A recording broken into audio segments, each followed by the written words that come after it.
আজি বিনিতা চেত্ৰীৰ বাসগৃহত আপুনি উপস্থিত হৈ সমৰ্থন জনাইছে।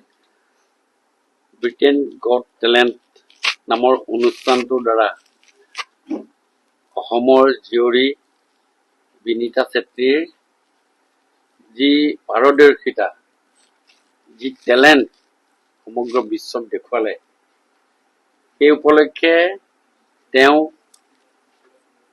সন্মান জনাবৰ কাৰণে, তেওঁক আশীৰ্বাদ দিবৰ কাৰণে আজি গুৱাহাটীৰ পৰা মই বোকাজানত আহি উপস্থিত হৈছোঁ তেখেতৰ বাসগৃহত আৰু তেখেতক লগ পাইছোঁ।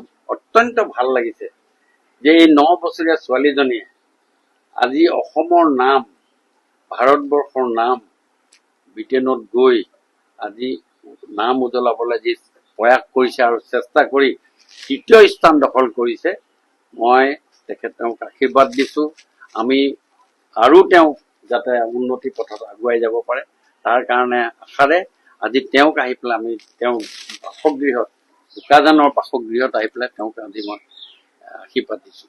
সঁচাকৈ আপোনাকে ভাবকচোন, ইমান সৰু ছোৱালী এজনী, এই 9 বছৰৰ ছোৱালী, বহুতৰ 9 বছৰৰ ছোৱালীয়ে ঘৰৰ বাউণ্ডেৰীয়ে বাহিৰত বহুতে দেখালে, কিন্তু তাই এইখিনি কৰি দেউতাক মাককো মই বিশেষভাৱে ধন্যবাদ দিছোঁ। আৰু তেখেতৰ যি পেহীয়েক আছে জয়পুৰত থাকে বুলি কৈছে, তেখেতকো মই বিশেষভাৱে ধন্যবাদ দিছোঁ। আৰু অসমবাসীক মই কৈছোঁ যে আগন্তুক দিনত আমাৰ ফালৰ পৰা পূৰ্ণ সমৰ্থন জনাব লাগে।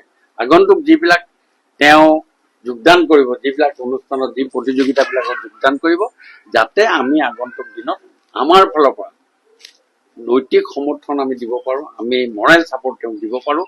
আৰু আপোনালোককো মই অনুৰোধ কৰিছোঁ, আজি সাংবাদিক বন্ধুসকল, আপোনালোকেও এই কণমান ছোৱালীজনী আগন্তুক দিনত যদি আগবাঢ়ি যাব পাৰে, তাৰ কাৰণে আপোনালোকৰ ফালৰ পৰা সহায় সহযোগিতা, আপোনালোকৰ উপদেশ, আপোনালোকৰ এই বিষয়টোলৈ যিবিলাক আপোনালোকৰ জ্ঞান আছে, সেই জ্ঞানখিনিও তেওঁলোকক দি যাতে তাই আৰু উন্নতি পথত আগুৱাই যাব পাৰে, অসমখনৰ নাম ৰাখিব পাৰে, আমাৰ ভাৰত ভূমিৰ নাম মনত ৰাখিব পাৰে, দেশখনৰ নাম মনত ৰাখিব পাৰে।